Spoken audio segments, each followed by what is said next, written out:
the mask that possesses. Subscribe to the channel for more terrifying stories like this. There was once a small, forgotten village where whispers of curses and shadows lingered in every corner. At the heart of the village stood an abandoned theater, its doors sealed shut, its stage forever dark. No one dared to enter, for it was said that inside, a mask lay waiting, a mask that did not belong to the world of the living. The mask was carved from bone, polished smooth, and painted with a smile so cruel it seemed alive. Its hollow eyes stared endlessly, as if searching for someone foolish enough to wear it. Legend claimed that the mask was made by an actor who had grown tired of being ignored, mocked, and forgotten.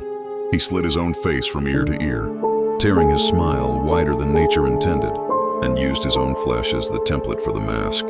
When he died, his spirit clung to it, desperate for an audience, desperate for a stage. One night, a group of teenagers broke into the theater.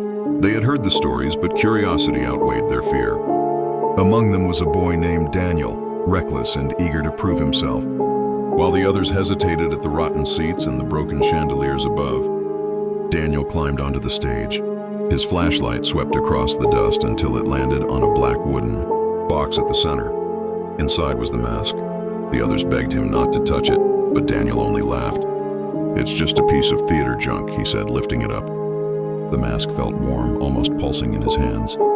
Against every instinct, he pressed it to his face. The moment it touched his skin, he screamed. His body convulsed, fingers clawing at the edges, but the mask would not come off. The smile on its surface twisted, widening unnaturally. His voice deepened, layered with something inhuman. "At last," it whispered through his lips, though it wasn't Daniel speaking anymore. The others ran, but the door slammed shut with a deafening crash. The theater had become a trap. One by one, the lights flickered back on, illuminating the stage. Daniel, no, the thing wearing him, bowed deeply, as though the audience of his nightmares had finally arrived. Then the mask made them perform. Their bodies were no longer their own. Strings of blood dangled from their limbs like puppet wires, forcing them into grotesque dances. The possessed Daniel laughed as he yanked them around, breaking bones, twisting spines, painting the floor red with their agony.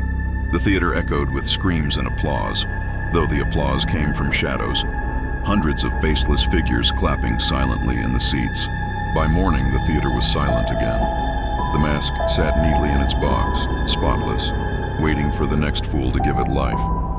No bodies were ever found. Only faint streaks of blood led from the stage into the darkness behind the curtains. Subscribe to the channel for more terrifying stories like this, and tell me in the comments, would you dare put on the mask?